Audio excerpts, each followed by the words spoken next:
이제 12월이 됐기 때문에 이제 참 세상 사람들이 점점 이제 성탄 추리를 만들기도 하고 또 크리스마스 캐럴이 이제 들리기도 하고 모두가 다 성탄절을 기다리면서 모두가 다 아주 흥분하고 있습니다.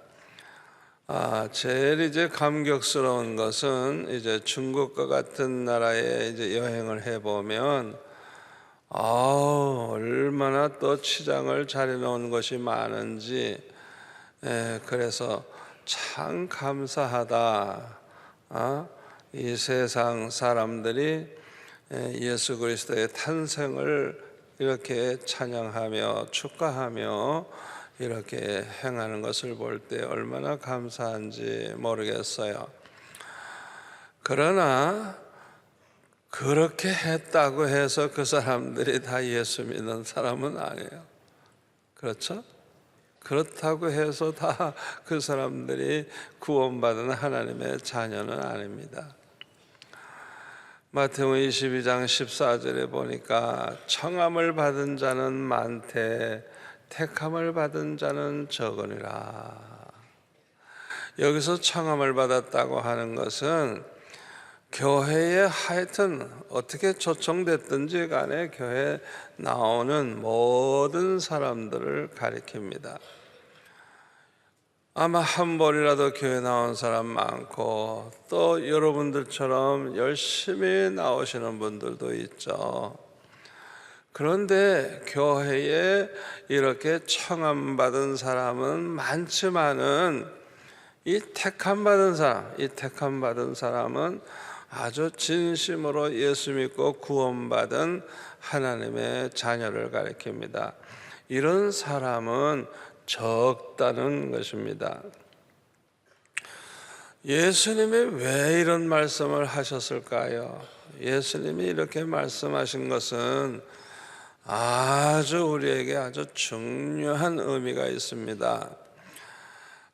첫째로는 교회 다니는 사람은 참 많은데요, 예수님이 누군지도 모르고 교회 다니는 사람이 많기 때문에 예수님께서 이런 말씀을 하신 것입니다. 자, 생각해 보세요. 예수님이 누군지도 모르는데 교회 나온다고 구원받아요? 아니, 예수님을 믿으려면 예수님을 우선 알아야 되는데 예수님이 누군지도 모르고 교회만 다니는 거예요. 그래서 교회 다니는 사람이라고 해서 다 구원받은 크리스찬이라고 할 수가 없는 것입니다. 심지어는요, 평생 교회 다녔어도, 평생 아예 어머니 뱃속에서부터 교회 다녔어도요, 그렇다고 해서 구원받은 사람이라고 단정할 수는 없는 것입니다. 왜냐하면 예수님을 모르고 있는 사람이 너무 많은 거예요. 예수님이 누군지를 모르는 거예요. 모르고 교회만 다니기 때문인 것입니다. 우리 예수님 세상에 계실 때 얼마나 많은 사람들이 예수님께 찾아왔습니까? 얼마나 많은 사람이 몰려왔어요.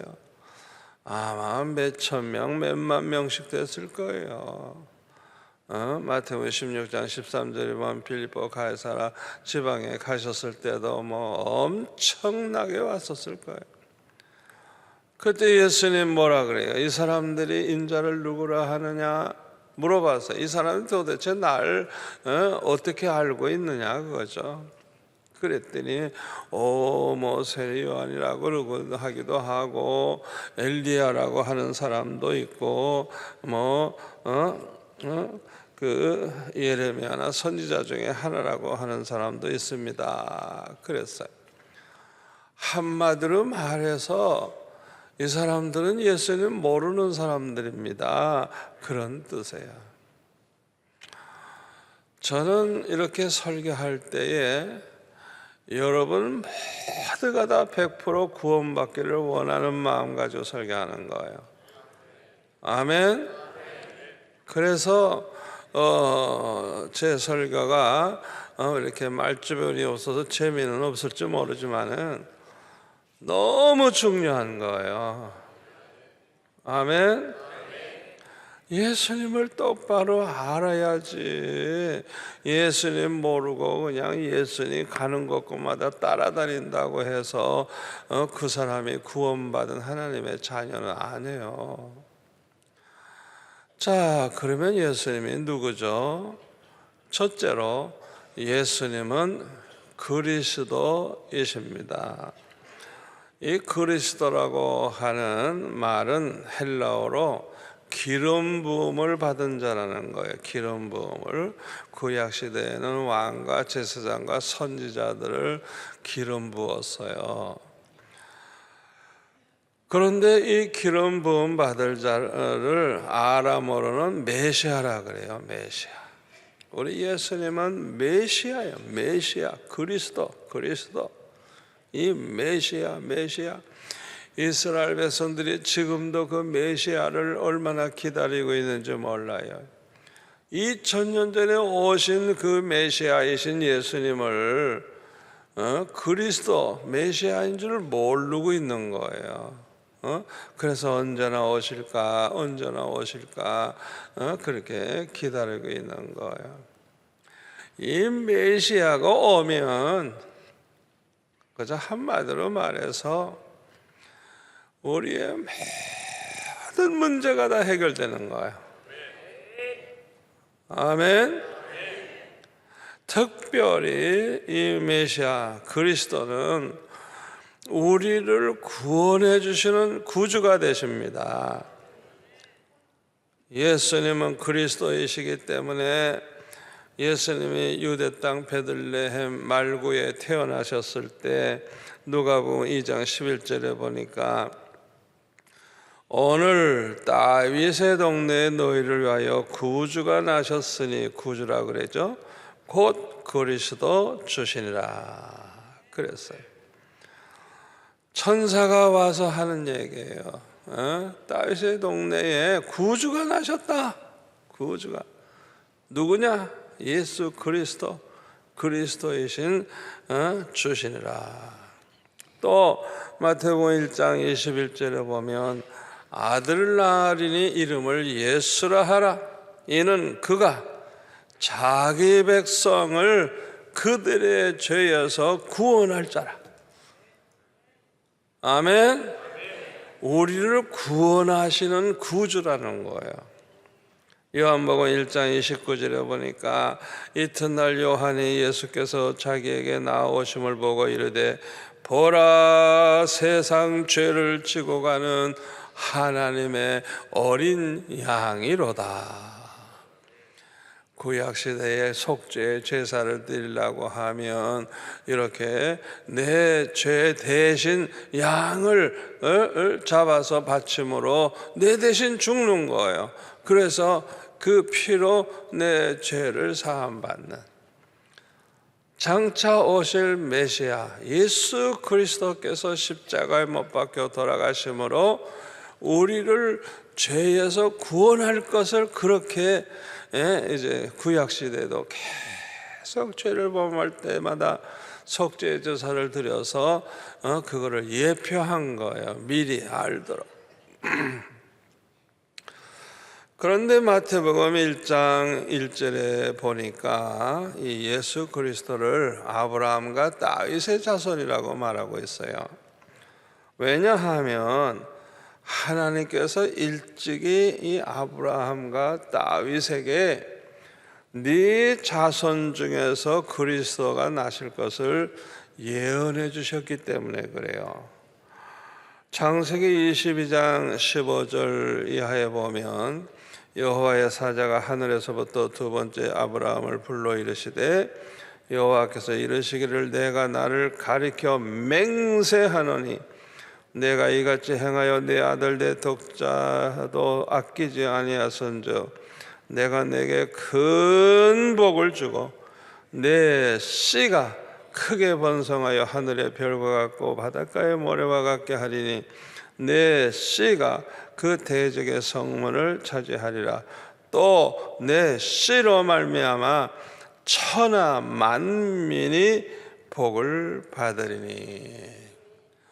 여기서 지금 말하는 이 아브라함의 씨, 이 아브라함의 자손은 갈라디아서 3장 16절을 보니까 이 약속들은 아브라함과 그 자손에게 말씀하신 것인데 여럿을 가리켜 그 자손이라 하지 아니하시고 오직 한 사람을 가리켜 내 씨, 내 자손이라 하셨으니 곧 누구요? 그리스도라. 아멘. 사도 바울이 아주 설명을 정확하게 하고 있는 거예요. 지금 이 아브라함의 축복을 하실 때에 네 자손 중에서 메시아 그리스도가 오실 것을 이렇게 말씀하셨습니다.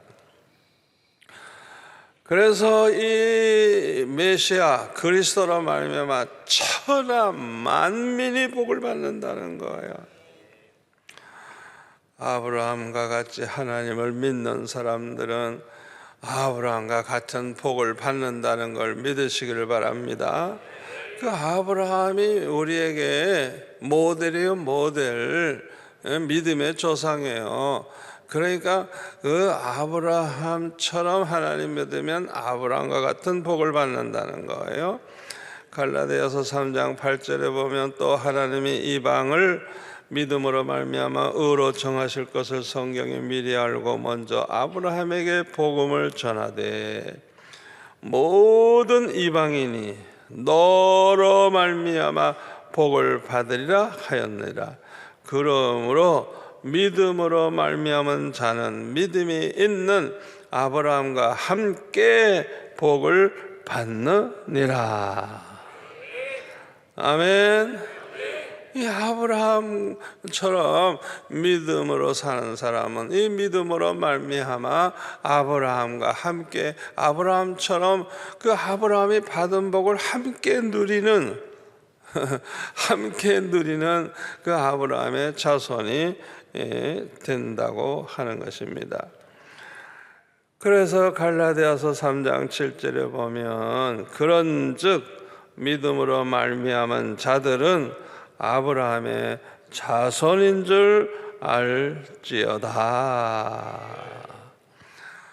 아브라함이 낳은 육신의 자손이라 그래서 이 모두가 다 아브라함의 복받을 자손이 되는 게 아니에요. 여기서 말하는 아브라함의 자손은 믿음의 후손, 예수 그리스도를 믿음으로 구원받을 모든 사람, 그리스도께 속한 사람들은 다 아브라함의 자손이 되는 거예요. 아멘. 그래서 갈라디아서 3장 29절에 보니까 너희가 그리스도의 것이면, 옛날 성경에는 그리스도께 속한 자가 되면 곧 아브라함의 자손이요 약속대로 유업을 이을 자니라. 아브라함이 받은 모든 복을 이어가는 거예요. 물려받는 거예요. 그 모든 축복을 상속받는 거예요. 아멘. 자, 구체적으로 갈라디아서 3장 13절 14절에 보니까 이 받는 복을 소개하고 있어요.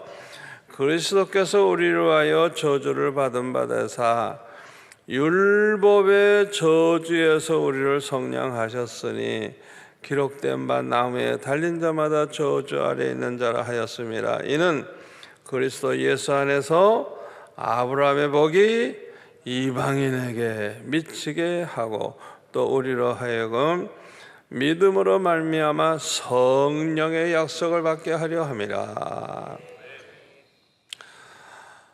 우리 예수님, 아브라함의 자손 예수님이 십자가에 못 박혀 죽으셨단 말이에요. 이거는 아주 나무에 달려 죽는 사람은 저주받은 자라고 말을 하는데 이 나무에 달려 돌아가셨단 말이에요. 예? 그러니까 우리의 저주를 다 짊어지신 거예요. 저와 여러분이 죄로 말미암아 다 죽을 수밖에 없잖아요. 이 선악과를 따가 먹으면 정령 죽으리라 하거든. 그래가지고 그 다음부터는 저주가 찾아오는데 뭐냐? 병들죠, 아프죠, 사고 나죠, 재앙이 임하죠. 하여튼 뭐 이래서 죽고 저래서 죽고 다 그냥 죽는 거야. 이게 저주예요, 저주. 그런데 예수님이 십자가에 못 박히심으로 우리의 모든 죄를 대속해 주셨기 때문에 죄로 말미암아 받게 된 저주까지 성량된 것. 할렐루야. 저와 여러분이 그거 아셔야 돼요. 내 죄만 사함 받은 게 아니에요. 죄로 말미암아 따라오는 저주까지 다 성량해 주셨다는 거예요. 그래가지고요, 이방인들이라도 예수만 믿으면 의롭다함을 받고 그 아브라함의 복을 믿음으로 물려받게 됐다는 거예요. 누구든지, 저와 여러분은 다 이방인입니다. 이방인들도 예수 믿으면 더군다나 우리에게 성령의 약속을 받게 해주셨어요. 이 성령이 아니면 우리가 믿음으로 살 수가 없어요. 성령이 아니면 아브라함처럼 살 수가 없어요. 저와 여러분은 다 성령이 여러분 안에 계십니다. 이게 보통 축복이 아니에요. 얼마나 큰 축복이에요. 자, 이렇게 아브라함에게 장차 그리스도가 오실 것을 약속을 했는데 다윗에게도 그렇게 하셨어요. 다윗에게도 하나님이 약속을 하셨습니다. 사무엘하 7장 12절 13절에 보니까 내 수하니 차서 내 조상들과 함께 누울 때에 내가 내 몸에서 날 내 씨를 내 뒤에 세워 그의 나라를 경고하게 하리라. 그는 내 이름을 위하여 집을 건축할 것이요 나는 그의 나라 왕위를 영원히 경고하게 하리라. 아니 도대체 솔로몬이 그래 몇 살이나 산다고 영원히 그랬어요? 영원히? 이스라엘 나라가 중간에 망하기도 하는데 무슨 영원이에요, 영원히. 이건 뭘 말하는 줄 알아요? 메시아 그리스도가 오셔서 영원히 만왕의 왕 만주의 주가 되셔서 다스릴 것을 가리키는 거예요. 로마서 1장 3절에 보면 그의 아들에 관하여 말하면, 예수님에 대해서 말하면 육신으로는 뭐라고요? 다윗의 혈통에서 나셨고 성결의 영으로는 죽은 자들 가운데서 부활하사 능력으로 하나님의 아들로 선포되셨으니 곧 우리 주 예수 그리스도시라. 사도 바울은 아주 예수님을 소개를 다윗의 혈통에서 난 다윗의 자손임을 말하고 있어요. 요한계시록 22장 16절에 보면 나 예수는 교회들을 위하여 내 사자를 보내어 이것들을 너에게 증언하게 하였나라. 다 같이요. 나는 다윗의 뿌리요 자손이니 곧 광명한 새벽별이라 하시더라. 예수님이 말씀하시는 거예요. 나는 다윗의 뿌리요 자손이라고. 그러니까 다윗에게 약속한 그 그리스도, 그 메시아라는 걸 이렇게 증언하고 계십니다. 사무엘하 7장 16절에 보면 내 집과 내 나라가 내 앞에서 영원히 보존되고 내 왕위가 영원히 경고하리라 하셨다. 영원히 바로 다윗의 자손 그리스도의 나라가 영원히 계속될 것을 말씀하고 있습니다. 그래서 요한계시록 11장 15절에 보니까 장차 예수님이 재림하시면 이 세상 나라가 그리스도의 나라로 바뀌어질 것을 말씀하고 있어요. 우리 한번 다 같이 읽을까요? 일곱째 천사가 나팔을 불매 하늘에 큰 음성들이 나서 이르되 세상 나라가 우리 주와 그의 그리스도의 나라가 되어 그가 세세토록 영원히 하시리로다. 세세토록 영원히. 아멘. 그러니까 이 다윗의 자손 예수 그리스도가 오셔서 장차 이제 재림하실 때는 이 세상 나라가 다 심판받고 멸망합니다.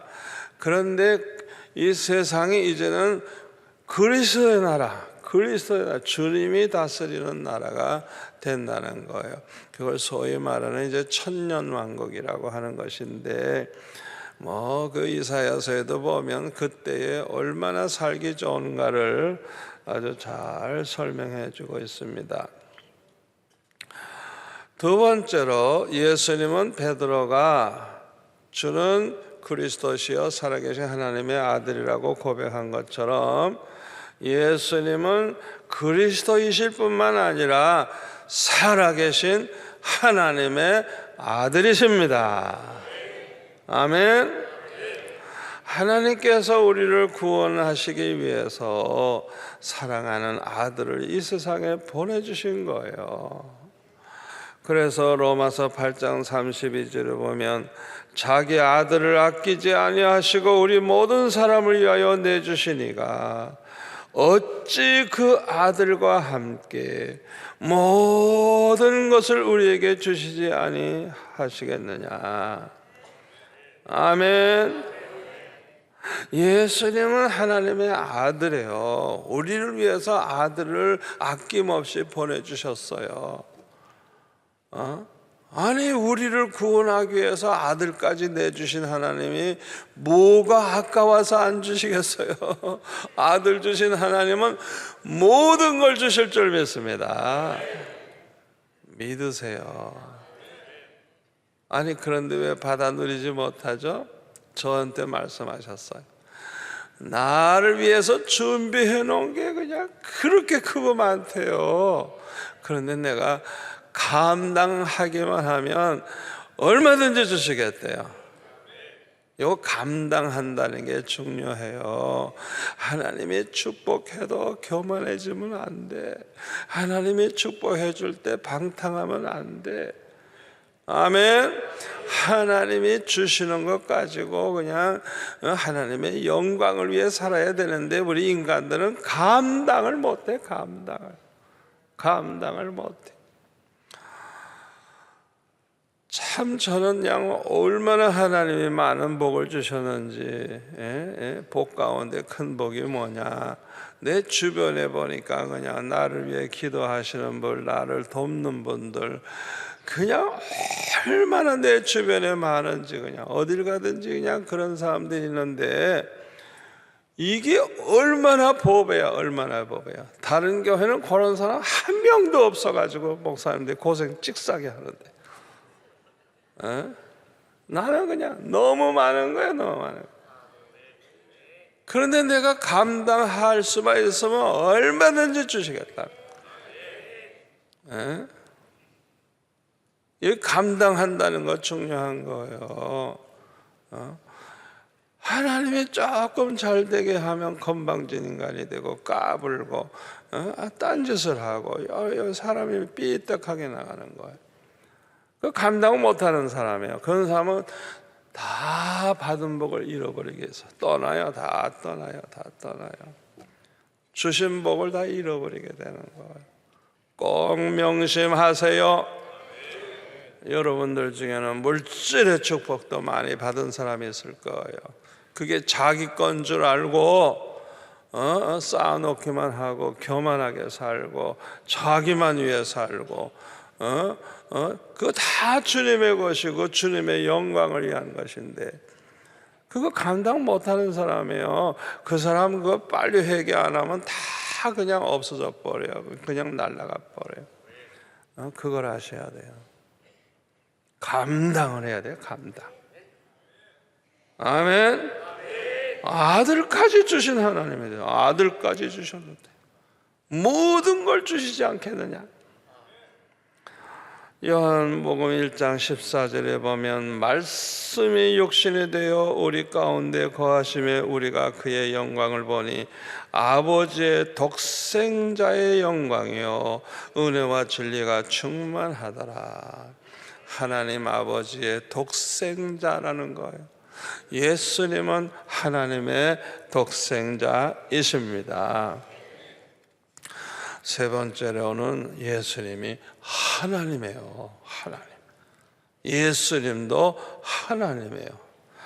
요한복음 1장 1절에 보면 태초에 말씀이 계시니라. 여기서 말하는 말씀은 예수님을 가리켜요. 말씀이 계시니라. 이 말씀이 하나님과 함께 계셨으니 이 말씀은 곧 뭐라고요? 하나님이시라. 그가 태초에 하나님과 함께 계셨고 만물이 그로 말미암아 지은 바 되었으니 지은 것이 하나도 그가 없이는 된 것이 없느니라. 우리 예수님이 하나님이에요. 하나님. 그래서 창조하실 때도 그 창조해 주신 분이에요. 요한복음 1장 14절에 보면 말씀이 육신이 되어 우리 가운데 거하심에 우리가 그의 영광을 보니 아버지의 독생자의 영광이요 은혜와 진리가 충만하더라. 말씀, 여기서 말씀이 육신이 되어 예수님을 가리키는 거예요. 예수님이 하나님이신 예수님이 육신을 입고 이 세상에 오셨다는 걸 말하고 있어요. 요한복음 20장 27절에 보니까 도마가 부활하신 예수님을 의심을 했죠. 그러니까 이 도마에게 주님이 찾아오셨어요. 제자들이 있을 때. 그래서 네 손가락을 내밀어 내 손을 보고 내 손을 내밀어 내 옆구리에 넣어보라. 그리하여 믿음 없는 자가 되지 말고 믿는 자가 되라. 그랬더니 도마가 대답하여 이르되 나의 주님이시여 나의 하나님이시니이다. 아주 제대로 깨달은 거예요. 예수님이 하나님이시라는 걸 이제 깨달은 거예요. 그때 예수께서 이르시되 너는 나를 본 거로 믿느냐? 보지 못하고 믿는 자들은 복되도다 말씀을 하셨습니다.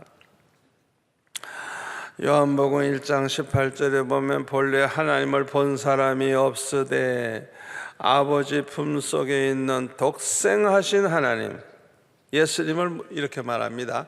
독생하신 하나님, 예수님을 하나님으로 불러요. 독생하신 하나님이 나타내셨느니라. 요한복음 14장 8절에 보면 빌립이 주여 아버지를 우리에게 보여주옵소서 그리하면 족하겠나이다. 그러니까 예수님이 빌립아 내가 이렇게 오래 너희와 함께 있으되 내가 나를 알지 못하느냐? 다 같이요. 나를 본 자는 아버지를 보았거늘 어찌하여 아버지를 보이라 하느냐? 내가 아버지 안에 거하고 아버지는 내 안에 계신 것을 내가 믿지 아니하느냐? 내가 너에게 이르는 말은 스스로 하는 것이 아니다. 아버지께서 내 안에 계셔서 그의 일을 하시는 것이라. 내가 아버지 안에 거하고 아버지께서 내 안에 계심을 믿으라. 그렇지 못하겠거든 행하는 그 일로 말미암아 나를 믿으라. 예수님이 행하시는 것은 다 하나님만이 하실 수 있는 일들을 하시는 거예요. 아멘. 예수님도 하나님이심을 보여주는 거예요. 요한복음 12장 44절에 보면 예수께서 외쳐 이르시되 나를 믿는 것은 나를 믿는 것이 아니요 나를 보내신 하나님을 믿는 것이며 나를 보는 자는 나를 보내신 하나님을 보는 것이니라. 예수님 보는 것이 누구 보는 거예요? 하나님 보는 거예요. 하나님 보는 거예요. 그래서 요한복음 10장 30절에 보니까 아버지와 나는 하나라 그랬어요. 하나님 아버지나 예수님이나 한 하나님이라는 거. 하나님, 똑같은 하나님, 하나님. 그러므로 마태복음 1장 22절 이하에 보면은 이 모든 일이 되는 것은 주께서 선지자로 하신 말씀을 이루라 하시미니 이르시되 보라 처녀가 잉태하여 아들을 낳을 것이요 그의 이름을 임마누엘이라 하리라 하셨으니 번역한즉 하나님이 예수님을 가리키는 거예요. 하나님이 우리와 함께 계시다 함이라. 예수님 동정녀 마리아 처녀가 예수님 낳았는데 그 아들을 임마누엘이라고 하죠. 임마누엘의 뜻은 하나님이 우리와 함께 계시다. 예수님이 이 세상에 오셨으니까 하나님이 함께 우리와 계시다. 하나님으로 말씀하고 있습니다. 로마서 8장 9절에 보면은 만일 너의 속에 하나님의 영이 거하시면 너희가 육신에 있지 아니하고 영에 있나니 누구든지 다 같이요 그리스도의 영이 없으면 그리스도의 사람이 아니니라. 자, 성령을 가리켜서 하나님의 영이 거하시면 그랬고요. 또 그 다음에는 그리스도의 영이 없으면 그리스도의 사람이 아니라 그랬어요. 그러니까 이 성령을 하나님의 영이라고도 하고 그리스도의 영이라고도 하고 또 사도행전 16장 6절에 보면 성령이 아시아에서 말씀 전하지 못하게 하시거늘 그들이 부르기아와 갈라디아 땅으로 다녀가 무엇이야 앞에 이르러 비두니아로 가고자 애쓰되 뭐라고요? 예수의 영이 허락하지 아니하시는지라. 잘 보세요. 성령은 하나님의 영이기도 하고 그리스도의 영이기도 하고 예수의 영이기도 하고 그러니까요, 잘 보세요. 우리가 기도할 때 주여 하고 기도하면 누구에게 하는 거예요? 그거는 성부 하나님, 성자 하나님, 성령 하나님. 왜? 세 분이 다 한 하나님이기 때문에 신경 쓰지 마세요. 주여 하고 기도할 때 지금 내가 예수님께 하고 있나? 누가 그런 거 걱정하지 마세요. 이제 아멘. 또 우리가 주의 음성을 듣잖아요. 주의 음성을 듣자 주님이 말씀하십니다. 그런데 그게 하나님 아버지인가 예수님인가 성령인가 고민하지 마세요. 삼일째 하나님, 한 하나님이에요. 아멘. 성령이 말씀하셨어도 그 성령 자체가 하나님의 영이고 그리스도의 영, 예수님의 영이에요. 여러분 안에 성령이 계시다는 건 뭐예요? 하나님이 계신 거예요. 예수님이 계신 거예요. 여러분 안에. 아멘. 이렇게 설명해 주는 목사 처음 봤죠? 얼마나 구체적으로 확실하게 여러분들에게 설명을 해줍니다. 그래서 우리 예수 믿는 사람들은요 성령으로 거듭난 사람이라고 그래요. 요한복음 3장 3절에 보면 성령으로 거듭나지 않으면 그 사람 하나님 나라 볼 수도 없고 들어가지도 못한대요. 우리는 성령, 우리 안에 성령이 들어오심으로 말미암아 그 성령으로 말미암아 예수 믿고 구원받아 하나님의 자녀가 돼서 옛날에는 그냥 어머니에게서 한번 태어난 것뿐인데 성령이 내 안에 오시는 순간에 우리는 하나님의 자녀로 거듭난 거예요. 중생한 거예요. 두 번째 태어난 거예요. 그걸 이해를 못 해가지고 니고데모가 뭐라 그래요? 아이고 다시 엄마 뱃속에 들어갔다 나옵니까? 그렇게 질문을 했죠. 이해를 못 해가지고. 교회를 나오는 사람들 중에 진실로 예수 믿는 사람들은 다 하나님의 성령이 우리 안에 계시기 때문에 이 몸을 하나님의 성전이라 그랬어요. 아멘. 하나님의 성전이라고. 그리고 하나님의 성전은 거룩하니 너희도 그러하리라. 이 하나님의 성전을 더럽히면 하나님이 그를 멸하신다 그랬어요. 우리 안에 거룩하신 하나님, 성령 하나님이 내 안에 계시는데 어떻게 그 몸뚱아리 가지고 아무렇게 죄를 보며 사느냐. 빨리 회개해야지. 큰일 납니다. 큰일 나. 고린도전서 2장 14절에 보면 교회를 나오지만은 성령으로 거듭나지 못한 사람, 그 안에 성령이 없는 사람들이 있어요. 그 사람들을 육에 속한 자라 그러는데요, 성령을 몰라, 이해를 못해, 받아들이질 못해. 유다서 1장 19절에 보니까 이 사람들은 교회에서 아주 그냥 말썽쟁이, 시기 분쟁 일으키고 하죠. 이 사람들은 성령이 없는 자라 그랬어요. 그러니까 하나님의 자녀들이 아니에요. 그 속에 다 마귀들이 들어가 있는 거예요. 성령이 계시지 않고. 네 번째로 예수님은 성령으로 잉태되신 분입니다. 오늘 본문 18절부터 보면은 예수 그리스도의 나심은 이러하니라. 그의 어머니 마리아가 요셉과 약혼하고 동거하기 전에 성령으로 잉태된 것이 나타났더니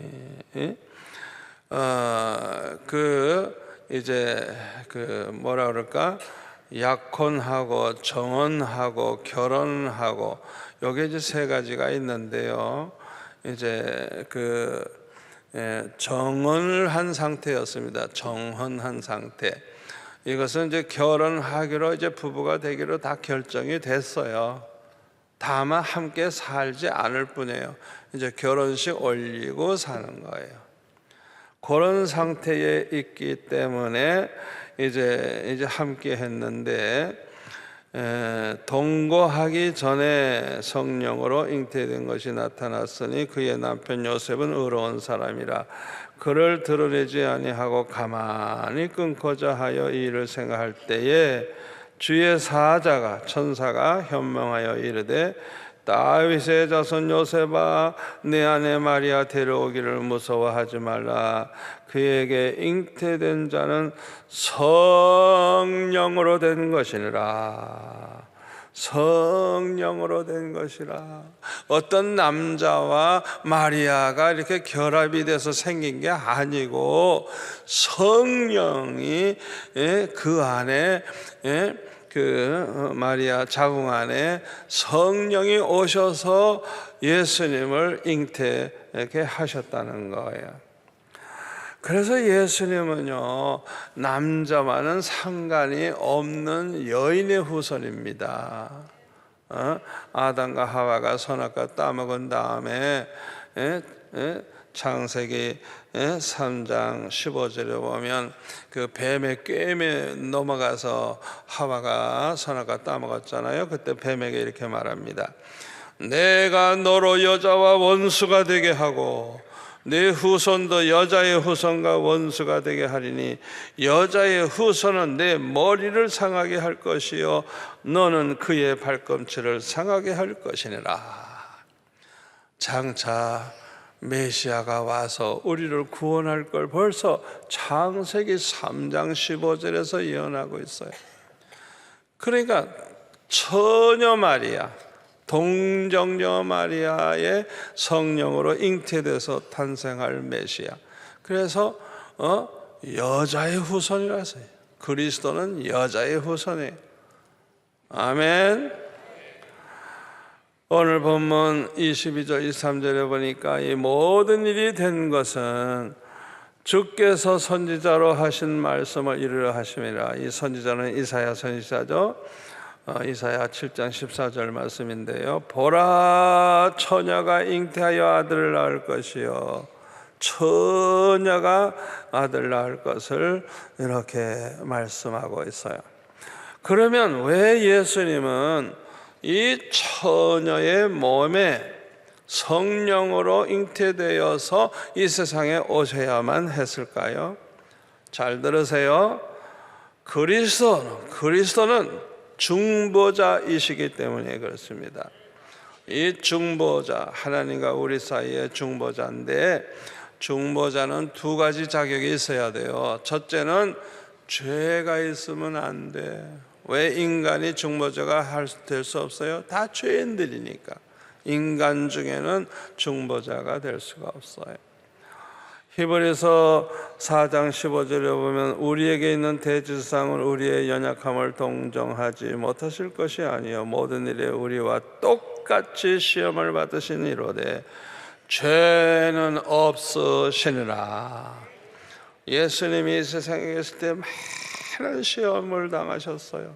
그러나 죄는 없으신 분이라는 거예요.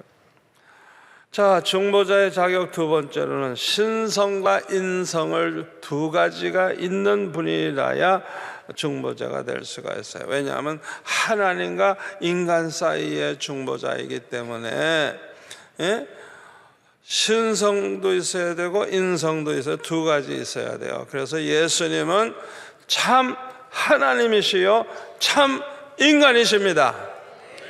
두 가지를 다 가지고 계신 거예요. 그걸 아셔야 돼요. 그래서 예수님은 우리와 똑같은 육신이기 때문에 피곤하면 주무시기도 하고 배고프면 잡수셔야 돼요. 그러나 한편으로는 풍랑이 일어나는 바다에 향해서 잔잔하라 하면 잔잔했어요. 죽은 나사로에게 일어나라 하면 일어나는 거예요. 그건 하나님 두 가지를 다 가지고 계셨던 거예요. 마태복음 1장에 보시면 그 족보에 보면 얼마나 죄가 많아. 하여튼 아이고 딸과 같은 사람도 자기 아내에게서 솔로몬 낳은 게 아니야. 우리아의 아내에게서 낳았어요.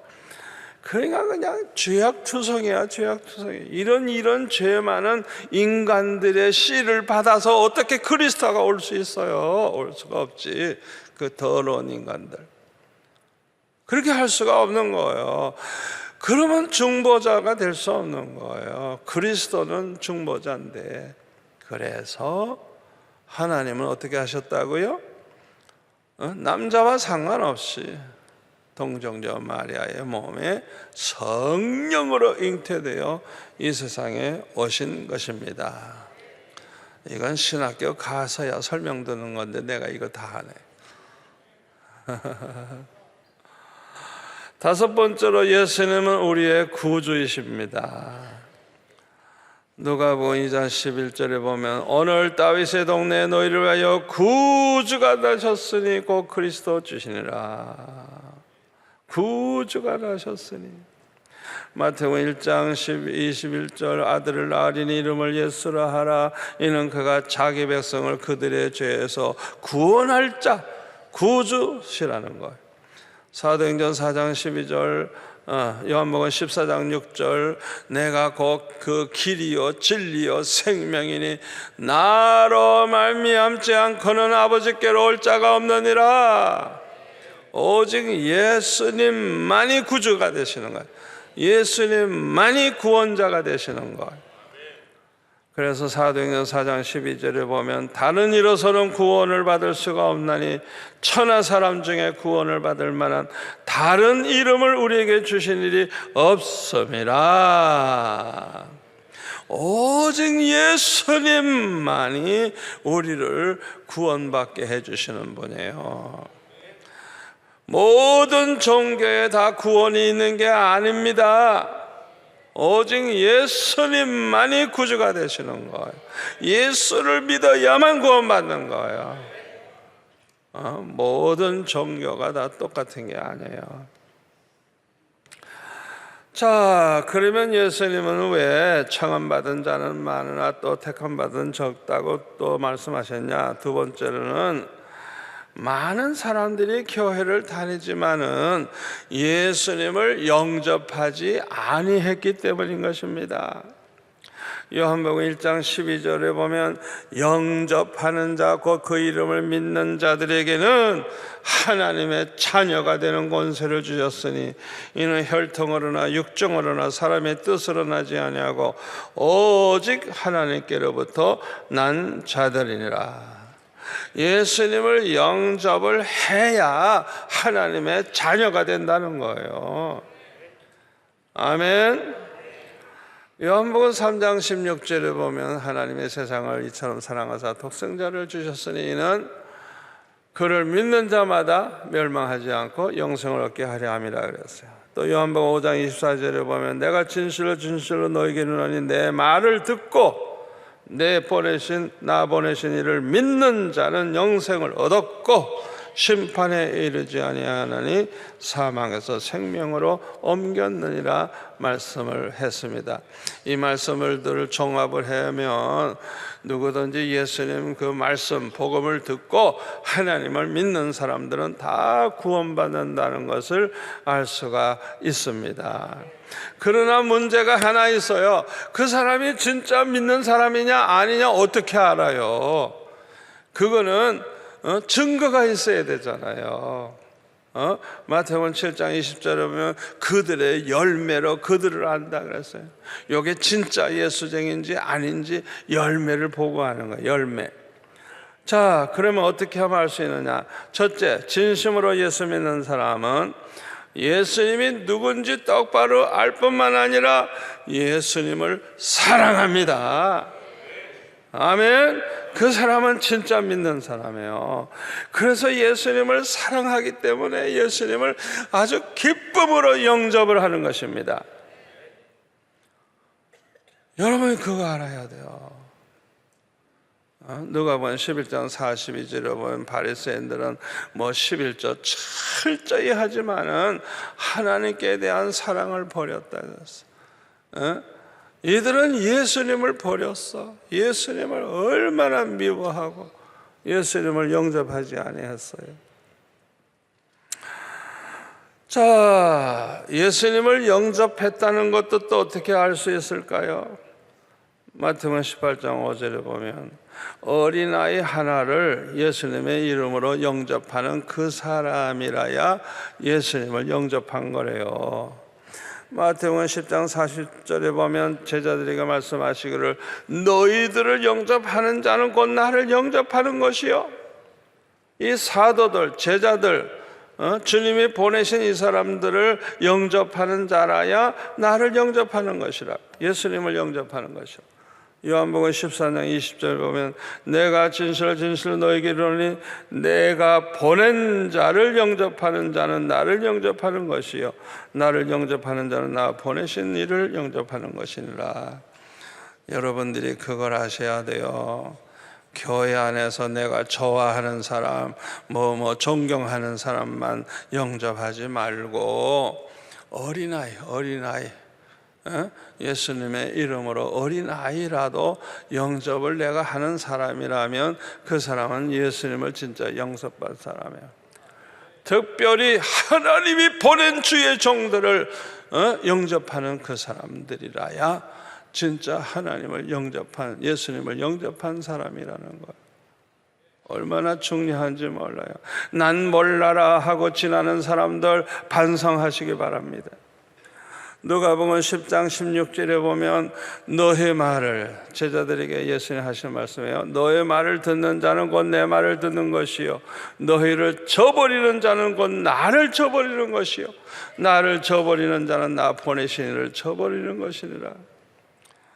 어느 날 교회 다니는 사람들 중에 보면 주의 종들의 말을 듣지도 않고 배척하고 괴롭히고 이런 아주 못된 짓 하는 사람들 많아요. 그분들은 이 말씀을 몰라서 그래요. 자기가 주님이 보내신 종들을 배척을 하고 저버리면 예수님 배척하고 저버리고 있다는 걸 몰라서 그 사람들이 그러는 거예요. 그래서 마태복음 10장 11절에 보면 어떤 성이나 마을에 들어가든지 그 중에 합당한 자를 찾아내어 너희가 떠나기까지 거기서 머물라. 또 그 집에 들어가면서 평안하기를 빌라. 그 집이 이에 합당하면 너의 빈 평안이 거기 임할 것이요 만일 합당하지 아니하면 그 평안이 너에게로 돌아올 것이니라. 누구든지 뭐라고요? 너희를 영접하지도 아니하고 너의 말을 듣지는 아니하거든 그 집이나 성에서 나가 너의 발에 먼지를 떨어버리라. 내가 진실로 너에게 이르노니 심판날에 소돔 고모라 땅이 그 성보다 견디기 쉬우리라. 멸망한다는 거예요. 한마디로 말해 다 지옥에 멸망당할 인간이라는 거예요. 하나님이 보낸 종들, 주님이 보내신 종들, 그 사람들 영접도 안 해, 말도 안 들어. 그 사람들은 결국은 다 멸망할 것을 말씀하는 거예요. 두 번째로, 진심으로 예수 믿는 사람은 예수님을 사랑할 뿐만 아니라 예수님의 형제를 사랑합니다. 그래서 요한일서 4장 20절에 보면 우리가 하나님 사랑한다 사랑한다 하고 형제를 미워하고 사랑하지 않으면 그 사람은 거짓말하고 있대요. 거짓말. 왜? 눈에 보이는 형제를 사랑하지 않는 사람이 어떻게 눈에 안 보이는 하나님을 사랑할 수 있느냐? 그건 안 된다는 거예요. 세 번째로, 진심으로 예수 믿는 사람은 예수님을 기쁨으로 순종합니다. 요한복음 3장 36절에 보면 아들을 믿는 자에게는 영생이 있고 아들에게 어떻게 해요? 순종하지 아니하는 자는 영생을 구경도 못해 보지도 못하고 도리어 하나님의 진노가 그 위에 머물러 있다. 그랬어요. 정말 믿는 사람은 주님을 사랑할 뿐만 아니라 영접할 뿐만 아니라 순종을 하면서 살아요. 예수님의 계명에 순종하면서 살아요. 예수님의 계명이 뭐예요? 내가 너희들을 사랑한 것처럼 너희들 서로 사랑하라 그랬잖아요. 여러분, 이렇게 서로 사랑하라라고 하신 이 말씀에 순종하는 게 얼마나 중요한지 모릅니다. 왜요? 서로 사랑하면서 살면 구원받은 하나님의 자녀지만은 사랑하지 아니하는 자는 구원받지 못한 마귀의 자녀이기 때문에 그래요. 그래서 요한일서 3장 10절에 보면 이러므로 하나님의 자녀들과 마귀의 자녀들이 드러나나니 무릇 의를 행하지 아니하는 자나 또는 그 형제를 사랑하지 아니하는 자는 하나님께 속하지 아니하니라 마귀에게 속했다 그 말이에요. 또 14절에 보니까 우리는 형제를 사랑함으로 이것이 이제 진짜 믿는 증거예요. 형제를 사랑함으로 사망에서 옮겨 생명으로 들어간 줄 알거니와 사랑하지 아니하는 자는 사망에 머물러 있느니라. 그 형제를 미워하는 자마다 살인하는 자니 살인하는 자마다 영생이 그 속에 거하지 아니하는 것을 너희가 아는 바라. 그 사람 구원 못 받은 사람이에요. 여러분, 우리가 미워해도 되는 줄 착각하면 안 되는 거예요. 자기가 자꾸 누굴 미워하고 미운 마음을 가지고 살면 나는 마귀의 자식입니다, 지옥 갈 인간입니다, 그거 보여주는 거예요. 그걸 우리가 알아야 돼요. 교회도 마찬가지예요. 그 요한계시록에 보면 에베소 교회가 처음 사랑 잃어버리니까 회개하지 않으면 촛대를 옮긴다. 촛대. 이 촛대가 뭔지 알아요? 계시록 1장 20절에 보면 소아시아 교회를 가리켜서 7뼈를 잡으시니까 7 금촛대를 왕래하시는데 7뼈는 7교의 사자요 7 촛대는 7 교회니라 그래요. 교회. 이 촛대를 옮긴다는 것은 결국은 교회 없어진다는 거예요. 그걸 우리가 알아야 돼요. 사랑 잃어버리면 그 교회는 점점 교인들이 다 떠나고 결국은 없어지게 되는 거예요. 자, 그런데 예수님은 우리가 서로 사랑하되 예수님이 우리를 사랑하신 것처럼 사랑하라 그랬어요. 예수님은 로마서 5장 8절에 보면 우리가 죄인 되었을 때 우리를 위해 죽어주심으로 우리에게 된 하나님의 사랑을 확증시켜 주셨고, 10절에 보면 원수 되었을 때, 아주 이거 원수는 진짜 이거는 아주 적이에요. 적. 우리를 위해 죽어주심으로 하나님과 화목되게 해주셨다. 아니 그 원수를 위해 죽어주셨어요. 누가복음 23장 34절에 보면 십자가에 달리셨을 때 예수님을 십자가에 못 박은 그 사람들을 향해서 저들의 죄를 저들에게 돌리지 말아달라고. 왜? 저들이 하는 일을 알지 못하고 있으니까. 그들을 위해 기도해 주셨어요.